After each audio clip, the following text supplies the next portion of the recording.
Hello doctors, कैसे हैं आप सभी लोग। आई होप आप सभी लोग हेल्दी होंगे, हैप्पी होंगे। चलिए शुरू करते हैं। एक नया दिन, एक नई मेडिसिन, एक नई स्टोरी ट्रिक के साथ में आज हम देखने वाले हैं एथुजा साइनेपियम। बहुत ही इंपॉर्टेंट मेडिसिन है, एग्जामिनेशन पॉइंट ऑफ व्यू से भी और क्लिनिकल पॉइंट ऑफ व्यू से भी। ठीक। और बच्चा लोग, मैंने कोशिश किया है कि हर एक स्टोरी ट्रिक के अंदर उस मेडिसिन का प्रूवर, कॉमन नेम, फैमिली, उसका कॉन्स्टिट्यूशन, इन सब को कवर किया जाए, क्योंकि अब आपका जो पैटर्न है उसमें एमसीक्यूज पूछे जाते हैं।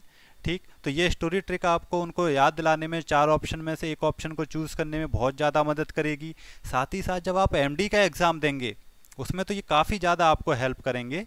ठीक है, वहाँ पर आपको उस 4 ऑप्शन में से जो सही करेक्ट ऑप्शन है उसको याद दिलाने के लिए। ठीक है, तो इन स्टोरी ट्रिक्स को साथ के साथ तैयार करते जाएं। पूरा का पूरा सिलेबस की जो मटेरिया मेडिका है वो आप पहले से तैयार रखें, ताकि आपको एमडी के एग्ज़ाम के दौरान ज़्यादा प्रॉब्लम ना आए। चलिए शुरू करते हैं एथुजा साइनेपियम की स्टोरी ट्रिक। सब लोग ध्यान से सुनना शुरू करो। ये कहानी किसकी है? ये कहानी है एक बेचारी अबला नारी माँ की, जो कि अपने बच्चे के साथ में अपनी माँ के यहाँ पर रहती थी। उसके हस्बैंड ने उसे छोड़ दिया था, उसे अपने घर से निकाल दिया था। ठीक। तो जब बच्चा बड़ा होता है और वो माँ से पूछता है, माँ मेरे पापा कहाँ हैं? ठीक। पापा हमारे साथ क्यों नहीं रहते माँ? और आप नानी के यहाँ क्यों रहते हो इतने लंबे समय से? तो माँ कहती है, बेटा लगता है अब वक्त आ चुका है, अब तू बड़ा हो गया है, आज मैं तुझे वो कड़वी सच्चाई बताऊंगी। ठीक, जो मैं तुझे कभी बताना नहीं चाहती थी। सुन मेरे बेटा। तो वो बताती है कि बेटा तेरे पापा ने मुझे छोड़ दिया था। ठीक, तेरे पापा मुझे पसंद नहीं करते थे, वो मुझे फूल समझते थे। ठीक, क्योंकि मैं मेंटली थोड़ा सा पढ़ी लिखी नहीं थी, थोड़ा सा बुद्धू टाइप की थी। ठीक, जिसकी वजह से मुझे चीज़ें समझ नहीं आती थी, मैं कंफ्यूज रहती थी, ज़्यादा सोच समझ नहीं पाती थी, और उनको मुझे अपने साथ रखने में शर्म आने लगी थी। इसलिए जब भी उन्हें मौका मिलता था मुझे कोसने का, तो वो बोल देते, ए तू जा, ए तू जा यहाँ से, मेरी ज़िंदगी से निकल जा। ठीक, तो ए तू जा बोल दिया करते थे वो मुझे। और एक दिन मैंने ये देखा कि उनका जो प्यार है वो मुझसे ज़्यादा जानवरों से है। ठीक है, ग्रेट लव फॉर एनिमल्स। तो मैंने ये सोचा कि उनकी जो प्यारी बिल्ली है उसको छत से ले जाके धक्का मार देती हूँ, बिल्ली मर जाएगी और उसके बाद उनका सारा प्यार मुझे मिलेगा। तो मैंने उनकी बिल्ली को ले गई, एक बैग में पैक करके छत पर ले गई, छत से उसे धक्का मारने की कोशिश की, लेकिन बिल्ली ने मुझे पलटवार किया और मेरी नोज़ के ऊपर अपना पंजा मार दिया। ठीक, तो पंजे मारने की वजह से नोज़ पर क्या हुआ कि हर्पेटिक इरप्शन जो तुम देख रहे हो बेटा, वो उस बिल्ली की पंजे मारने की वजह से हो गए हैं। ठीक। और ये जो लीनिया नेजलिस, ये भी ये जो निशान है, ये दोनों तरफ तुम देख रहे हो, ठीक है, ये भी उस बिल्ली के पंजे मारने की वजह से हैं। तो यहाँ से आपको 2 पॉइंट याद रखने हैं। एक तो क्या, herpetic eruption on the tip of the knows, यहाँ पर छोटे छोटे दाने जैसे देखने को मिलते हैं पेशेंट की नोज के ऊपर। साथ ही साथ ये जो लाइन होती हैं दोनों तरफ नोज के राइट एंड लेफ्ट में, जिन्हें हम लीनिया नेजलिस कहते हैं, वो एथुजा के पेशेंट में देखने को मिलती हैं। तो यहाँ से कैसे याद करोगे? बिल्ली ने पंजा मारा था अपना, जिसकी वजह से ये 2 चीज़ें उसके नाक के आसपास देखने को मिली थी। अब क्या हुआ कि ये जो बात थी, ये बात बेटा तुम्हारे पापा को पता चल गई कि मैंने उनकी बिल्ली को मारने की कोशिश की है, और उन्होंने फाइनली बोल दिया, ए तू जा। ठीक, तो ए तू जा उसने जैसे ही बोला, मैं तुम्हें लिया और मैं तुम्हारी नानी के घर पर आ गई, नैनिंग। ठीक है, नानी के घर पे तब से मैं रहने लगी थी। तुम्हारी जो नानी है वो मुझे बहुत प्यार करती हैं। मैं जब आई थी तो काफ़ी धूप हो रखी थी, काफ़ी गर्मी पड़ रही थी, हॉट था बाहर मौसम। ठीक, तो तुम्हारी नानी ने मुझे एक अम्ब्रेला दिया। ठीक, अम्ब्रेला दिया और बोला कि बेटा ये बाहर बहुत गर्मी है, और ये जो अम्ब्रेला है तुम्हें तीनों चीज़ों से बचाएगा। ठीक है, हवा, पानी, धूप, ये तीनों चीज़ों से तुम्हें ये बचाएगा। तो मियाज़्म हो गए तीनों।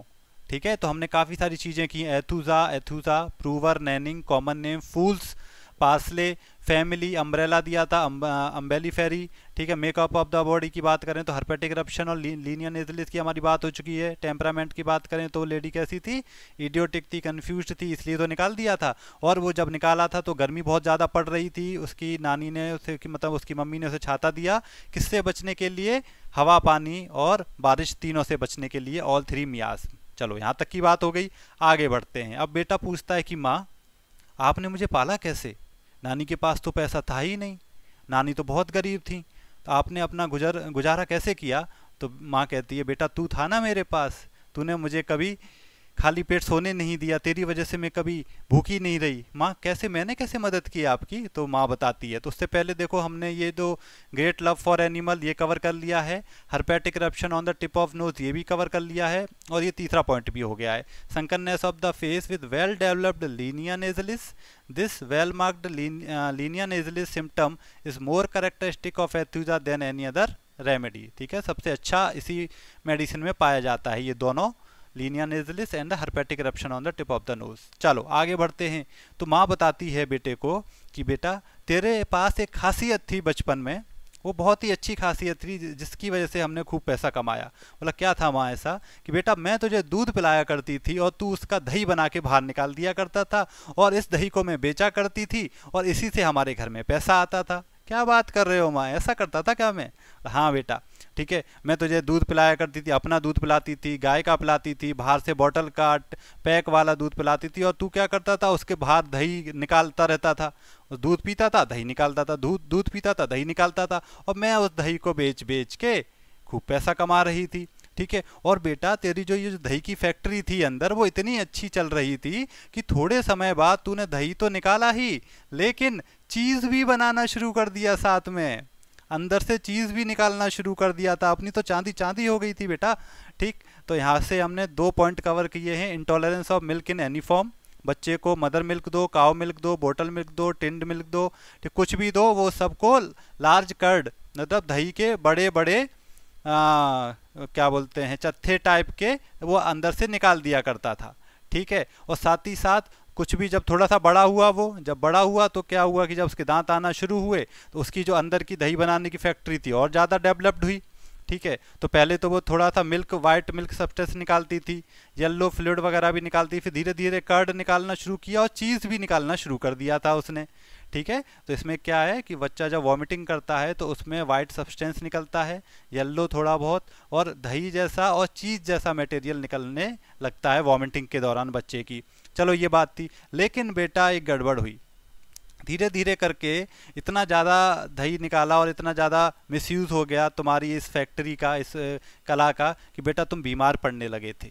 ठीक है, क्या हुआ था, तुम्हारे रीगर्गिटेशन ऑफ फूड होने लगे, तुम जो भी खाते थे वो दोबारा तुम्हारे गले में आ जाया करता था, पेट में अंदर कुछ जा ही नहीं रहा था। ठीक है, और एक दिन तुम्हें ग्रीनिश कॉपियस वॉमिटिंग दे, मतलब तुम्हारी जो पहले वाइट वाइट हुआ करती थी, चीज़ निकला करता था, वो सब बंद होके अब तुम्हारी वॉमिटिंग में ग्रीनिश वॉमिटिंग होने लगी थी तुम्हें। ठीक है, ग्रीन ग्रीन सब्सटेंस निकलने लगा था, लगता है वो तुम्हारे पेट का एसिड था, और ऐसा ही होता है जब भी एसिड बाहर निकलता है तो वो ग्रीनिश लुक देता है वॉमिटिंग को। ठीक है, तो ग्रीनिश वॉमिटिंग होने लगी थी, और जिसके बाद तुम्हें बहुत ज़्यादा वीकनेस, थकान हो जाया करती थी, तुम्हारी हालत ख़राब होती जा रही थी, और थोड़े समय बाद तुम्हें प्यास लगना बंद हो गई, तो हमने तुम्हें दूध देना भी बंद कर दिया और तुमने दूध पीना बंद कर दिया था। ठीक है, complete absence of thirst is very striking in the Aethusa, प्यास बंद हो गई थी जिसकी वजह से दूध वगैरह तुमने सब कुछ बंद कर दिया। दही की जो हमारी फैक्ट्री थी वो धीरे धीरे बेटा बंद होती जा रही थी, और तुम्हारे अंदर क्योंकि तुम ना दूध पी रहे थे ना कुछ भी कर रहे, खा पी रहे थे, ठीक है, तो तुम्हारे अंदर बहुत ज़्यादा कमजोरी आती जा रही थी। Physically great weakness, the child can neither stand nor hold up the head. ठीक है, इतनी ज़्यादा कमजोरी आ गई थी बेटा कि तुम अपना सिर तक नहीं उठा पा रहे थे बेटा, मतलब तुम मरने ही वाले थे, मैं तुम्हें मौत के मुंह में से खींच कर वापस लाई हूँ बेटा। ठीक है, बहुत ज़्यादा हालत ख़राब हो गई थी तुम्हारी, फिजिकली बहुत ज़्यादा वीक हो गए थे, तुम अपना सिर तक नहीं उठा पा रहे थे, इतने कमज़ोर थे। फिर मैंने डॉक्टर हैनीमन से कांटेक्ट किया, उन्होंने कुछ दवाइयाँ दी मुझे, वो मैंने तुम्हें दी, तब जाकर तुम सही हुए हो। ठीक है, तो ये कहानी थी जो उसने अपने बेटे को सुनाई। अब प्रेजेंट में आ जाते हैं। ठीक, प्रेजेंट में क्या होता है, क्योंकि माँ भी थोड़ी सी इडियट टाइप की, बुद्धू टाइप की थी, तो जो बच्चा हुआ ये बच्चा भी थोड़ा सा idiot, incapacious to think and is very much confuse, ये भी माँ की तरह कन्फ्यूज रहता था, ज़्यादा सोच समझ नहीं पाता था। ठीक है, अब क्या हुआ, इस बच्चे को, ये स्कूल जाता था, स्कूल में इसका था एग्ज़ाम। अब इसको दिमाग में कुछ घुसता था नहीं, पूरी दिन पढ़ाई की लेकिन कुछ दिमाग में जाता नहीं था। अब इसने सोचा कि आज एग्ज़ाम है तो क्या किया जाए, क्या किया जाए, है ना, एग्ज़ाम, जिससे एग्ज़ाम कैंसिल हो जाए। तो इसके दिमाग में एक आइडिया आया, एक काम करता हूँ कि जब पेपर बढ़ जाएगा तो एक काम करूँगा कि क्लास में अफवाह फैला दूंगा कि क्लास में एक बड़ा सा चूहा घूम रहा है। ठीक है, जैसे ही क्लास वालों को पता चलेगा कि क्लास में एक बड़ा सा चूहा घूम रहा है, क्लास में अफरा तफरी मच जाएगी और सब लोग भाग जाएंगे क्लास से बाहर, पेपर कैंसिल हो जाएगा, मज़े आ जाएंगे। ठीक है, तो ऐसा इसका आइडिया था। उसने आइडिया लगाया। अब क्या होता है, पेपर बढ़ जाता है तो फिर वो चिल्लाने लगता है चूहा आया चूहा आया चूहा आया। तो क्या होता है, वही डरता था क्लास में, बाकी इतने बच्चे कोई डरते ही नहीं थे। तो ना क्लास के अंदर कुछ भी हुआ। अब सभी लोग ढूंढने लगे, जो टीचर थे वो भी ढूंढने लगे, उन्हें कहीं चूहा मिला नहीं। तो वो समझ गए कि ये जो बच्चा था ये बुद्धू बना रहा था, क्लास में कोई चूहा नहीं है। ठीक है, इसको एग्ज़ाम देना नहीं है, ये एग्ज़ाम से डरता है, इसलिए इसने ऐसा बहाना बनाया। तो mind the patient imagines that he sees rat और mouse running cross the room. Aethusa is a wonderful medicine for examination funk. ठीक है, वो सर को कहता है सर मैंने देखा था यहाँ पर चूहा, सच बोल रहा हूँ मैं। तो सर, लेकिन सर मानते नहीं है उसकी। सर बोलते हैं तुम्हें सज़ा मिलेगी इस चीज़ की। ठीक है, तुम्हें इस चीज़ की सज़ा मिलेगी। ठीक है, हाथ दो अपना आगे। तो हाथ में मुट्ठी ऐसे बंद कर लेता है, क्लेंच थंब को अंदर की तरफ कर लेता है कि सर अभी डंडा मारेंगे तो लगेगी। तो फिर हाथ खोलो बेटा, सीधा हाथ खोलो। ठीक है, वो फिर बड़ी मुश्किल से हाथ खोलता है। तो सर क्या करते हैं, उसके हाथ पर एक डंडा मारते हैं, साथ ही साथ उसके गाल पर एक चांटा मारते हैं। ठीक है, तो epileptic spasm that with clenched thumb clench कर लिया था उसने, फिर गाल पे चांटा मारा तो गाल लाल हो गया, रेड फेस। ठीक, विद फिक्स्ड एंड डायलेटेड प्यूपिल, और वो सर की तरफ ऐसे गुस्से में देख रहा था। और फिर नीचे सर ने बोला क्या हुआ बताओ मुझे, क्यों तुम एग्जाम नहीं देना चाहते थे। तो वो नीचे की तरफ निगाहें कर लेता है, जमीन की तरफ, क्योंकि जब आपको कोई डांट रहा होता है तो आप सामने तो देखते नहीं है। जब सर या कोई भी बड़े लोग डांट रहे हैं तो आप क्या अपनी आंखें नीचे झुका के रखते हो। तो वहाँ से आपको ये चीज़ याद रखनी है। तो बच्चे ने भी क्या किया कि अपनी निगाहें, अपनी आंखें नीचे की तरफ झुका ली। ठीक है, eyes are turn downward instead of upward और साइडवर्ड। ठीक है, अब जब सर उससे पूछ रहे थे बार बार कि क्या हुआ, बोलो क्यों तुम एग्जाम नहीं देना चाहते, तो कुछ जवाब ही नहीं दे रहा था। तो सर कहते हैं तुम्हारा जॉ लॉक हो गया है क्या, कुछ तो बोलो, लॉक्ड जॉ। ठीक है, तुम्हारा जॉ लॉक हो गया है क्या, कुछ तो बोलो, बोल क्यों नहीं रहे हो कुछ भी। और वो नीचे की तरफ आंखें करके खड़ा रहता है। और थोड़ी देर बाद क्या होता है कि वो गिर जाता है और उसके माउथ में से फॉर्म आने लगता है, झाग आने लगता है वाइट कलर का। तो जो सर होते हैं वो डर जाते हैं, बोले ये क्या हो गया। अभी अगर किसी को पता चला बाहर, इसके मम्मी पापा को पता चला, प्रिंसिपल को पता चला कि मेरी वजह से मैंने मारा और इसके साथ में ऐसा हुआ, तो मेरी नौकरी चली जाएगी। ठीक, तो यहाँ से हमने एक इंपॉर्टेंट पॉइंट किया। लेकिन उसको क्या था, वो एपिलेप्सी का दौरा आ गया था, मतलब एपिलेप्सी का जो स्पाज्म थे वो शुरू हो गए थे। तो epileptic spasm with clenched thumb, red face, fixed and dilated pupil, locked jaw lock हो गया क्या तुम्हारा, कुछ बोलते क्यों नहीं। Most peculiar symptom is eyes are turn downwards instead of upward और sideways, mouth filled with foam. ये एपिलेप्सी के अंदर देखने को मिला। अब ये जो बात थी वो प्रिंसिपल तक पहुंची। अब प्रिंसिपल को बताना था तो उसने बोला कि सर अरे सर कुछ नहीं है, नॉर्मल बात थी, ये क्या बोलते हैं अभी इसके दांत वगैरह आ रहे हैं, दूसरा क्या इतनी गर्मी का मौसम है आप देख रहे हो। ठीक है, तो ये खाना वाना ढंग से खा के आया नहीं घर से, एरर ऑफ डाइट, ना इसने दूध वगैरह पिया। ठीक है, दूध वगैरह पीता है तो इसको दिक्कत हो जाती है, इसलिए इसने दूध भी नहीं पिया होगा आज। और गंदा संदा रहता है ये, इसलिए कोई पेट का इन्फेक्शन हो गया है। ठीक है, जिसकी वजह से ये जो फॉर्म है, ये जो झाग है वो निकल रहा है। सर इसमें मेरी कोई गलती नहीं है। ठीक है, तो element from during period of dentition, hot summer weather, गर्मी बहुत थी, एरर ऑफ डाइट, इसने खाना नहीं खाया, दूध वगैरह इसको पचता नहीं था इसलिए पीकर नहीं आया, और गंदगी रहती है जिसकी वजह से इन्फेक्शन हो गया होगा इसके पेट में और जिसकी वजह से ये फॉर्म देखने को मिल रहा है। ठीक है, तो प्रिंसिपल मान जाते हैं, बोला ठीक है कोई बात नहीं, फिर सब कुछ अच्छा चलने लगता है। ठीक है, तो ये थी हमारी एथुजा साइनोपियम की एक कहानी। आई होप आप लोगों को समझ में आई होगी, और इसको थोड़ा सा अगर समय देंगे तो आपको काफ़ी सारी चीज़ें यहीं के यहीं याद हो जाएंगी। अब इसके बाद के मैटर के लिए आपको टेंशन लेने की बिल्कुल ज़रूरत नहीं है, क्योंकि आपने वो इम्पोर्टेंट चीज़ जो एग्ज़ाम में पूछी जाती है या आपको क्लिनिक पर काम आएगी वो आपने याद कर ली है। अब मैं आपको सिर्फ कुछ चीज़ें दिखाऊंगा। ठीक है, ये जो पर्टिकुलर हैं ये मेरा दिखाने का ये मोटिव रहता है कि आपने काफ़ी सारी चीज़ें कवर कर ली हैं, आपको बस एक रीडिंग देनी है। अब एग्ज़ाम्स में इसका बेबी पूछा जाता है ज़्यादातर। ठीक है, इसका बेबी और इसका कॉलेरा पूछा जाता है। तो मैं आपको दिखा देता हूं कि हमने स्टोरी ट्रिक्स की हेल्प से सब कुछ ऑलमोस्ट याद कर लिया है। ठीक है, अगर आपको स्टोरी ट्रिक याद है तो आपको कुछ अलग से टेंशन लेने की ज़रूरत नहीं है। एथुजा का बेबी अब मैं पढ़ रहा हूँ, थोड़ा समझाता भी चलूँगा मैं आपको। One can take the help of Aethusa cynapium as one of the best remedy for vomiting in babies, cholera infantum and epilepsy of children. ठीक है, the trouble occur normally during dentition, ये हमने देखा है। इन हॉट समर वेदर, ये भी देखा है। In children who can not tolerate milk in any form, very important चीज़ है ये, ठीक है। एथुसा का बच्चा कभी भी मिल्क, कैसा भी दूध दे दो उसको, उसका पेट उसे डाइजेस्ट नहीं कर पाता, वो उसको बाहर निकाल देता है, ठीक है। साथ ही साथ बेबी के अंदर बहुत ज़्यादा कमजोरी आ गई थी। The baby is very weak, can not stand up और होल्ड द हेड अप। हमने देखा था इतनी ज़्यादा कमजोरी आ गई थी कि वो अपना सिर भी नहीं होल्ड कर पा रहा था। Weakness and prostration with sleepiness persist through out, ठीक है। पूरे बच्चे में क्या रहता है, कमजोरी, थकान, नींद, सोता रहेगा, ऐसा होता है बच्चा। द चाइल्ड इज कन्फ्यूज्ड, ये भी हम देख चुके हैं। Idiotic and has incapacity to think, ठीक है। ये सारे पॉइंट आप कर चुके हो ऊपर, यहाँ पे बस दोबारा लिखे हुए हैं। The features are expressive of much pain and anxiety with a drawn condition and a well marked linea nasalis herpetic eruption on the end of the nose। ये देखिए, ये सारी चीज़ें आपने उसमें कवर कर ली हैं, कुछ भी अलग से याद नहीं करना है आपको सिर्फ स्टोरी लिखनी है। वॉमिटिंग की बात कर लेते हैं। Causation, period of dentition, hot summer weather, milk in any form. Baby की बात करें, baby can not tolerate milk और मिल्क इन एनी फॉर्म, सारी चीज़ें बार बार वही आएंगी। It is vomited out in large quantity like a very sour curd in one great effort as soon as it swallowed, ठीक है। मतलब जैसे ही वो उसको लेता है, दूध पीता है, उसको तुरंत दही की उल्टी हो जाती है। After which the baby become greatly relaxed and drowsy, और उस उल्टी के बाद में इतनी ज़्यादा थकान और इतना ज़्यादा बेबी जो होता है वो रिलैक्स हो जाता है बहुत ज़्यादा। और दांत जब आते हैं या गर्मी का मौसम होता है या जब पेट जब उसका इंडाइजेशन देखने को मिलता है, बेबी वॉमिट करता है बहुत ज़्यादा। Suddenly and frothy milk white substance, दूध जैसा सफ़ेद सफ़ेद सब्सटेंस निकालता है।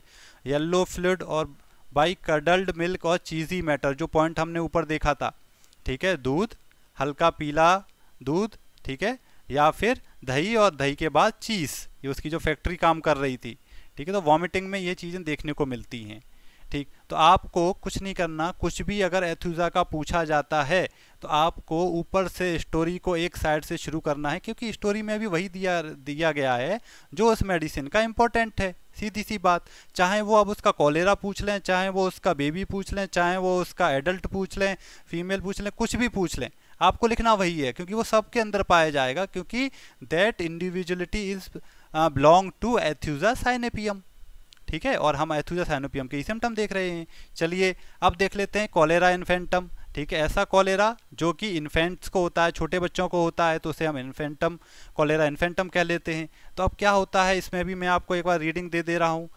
If the milk drunk by the baby stage in the stomach for a long time, it is vomited out finally as very sour curd, so large in quantity that it would seem almost impossible that the baby could have ejected them। मतलब बच्चा कुछ भी पीता है, ठीक है, दूध वगैरह जो भी पीता है वो दही की फॉर्म में बाहर निकाल देता है, खट्टे दही की फॉर्म में बाहर निकालता है। और जो दही के जो पीसेस होते हैं वो इतने बड़े बड़े होते हैं कि लोग विश्वास नहीं कर पाते कि इतना छोटा सा माउथ उस बच्चे का और इतना बड़ा दही का टुकड़ा उसने बाहर कैसे निकाल दिया, इतने बड़े बड़े दही के टुकड़े निकलते हैं, ठीक है। ये लाइन ही कहना चाहती थी, ये 3-4 लाइनें।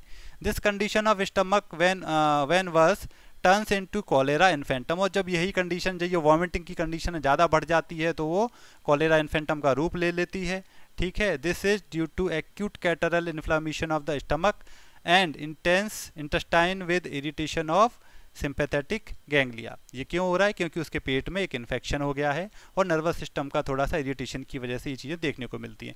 याद आए तो ठीक है, वरना ऊपर वाले सिम्टम तो आपके लिए जिंदाबाद हैं ही, उनको लिख देना। Causation, high temperature, summer, error of diet, dentition, unhygienic condition, character, ठीक है। बहुत सिंपल है, ये वो चीज़ें रिपीट हो रही है, मैं आपको इसलिए थोड़ा सा जल्दी फास्ट चलूंगा मैं यहाँ पर, ठीक है। तो onset is sudden and child lie stretch out in an unconscious condition with fixed and dilated pupil and eyes turn downward, ठीक है। बच्चा जो होता है कॉलेरा इन्फेंटम के दौरान कैसा रहता है, एकदम फिक्स रहता है। उसकी जो हमने जो ऊपर सिम्टम देखे थे एपिलेप्सी वाले, कि उसकी जो प्यूपिल्स हैं वो डायलेट रहेंगी, फिक्स रहेंगी और आंखें नीचे की तरफ झुकी देखने को मिलती हैं। अब तो कोई ये कॉमन पॉइंट आ गए। Sunken face and well marked linea nasalis, great intolerance of milk, it is vomited out in large sour curds. After vomiting the baby falls down completely prostrated and exhausted. Violent sudden vomiting of frothy white substance resembling milk. Vomiting is green and copious, पहले सफ़ेद, फिर yellow, फिर green, ठीक है, सब colour की vomiting निकल जाती है इसको। The child can retain nothing in its stomach, पेट में कुछ नहीं रखता बच्चा। At every commencement of an attack there is a great exhaustion and rapid wasting of the tissue, और हर एक बार उल्टी के बाद में बच्चा इतना ज़्यादा थकान हो जाती है उसको कि बेचारा उठ भी नहीं पाता है। ठीक, थोड़ी सी चीज़ें और, कॉलेरा के दौरान स्टूल की अगर हम बात करते हैं तो stool greenish, liquid slimy undigested food particle निकलेंगे, प्रोफ्यूज विद ग्रीन म्यूकस। ठीक है, और दूसरी चीज़, कॉलेरा हुआ है, थकान उसको पहले से ही हो रही है, स्टूल और निकल जाएंगे, जब डायरिया लगता है लोगों को तो वैसे ही कमजोरी आ जाती है।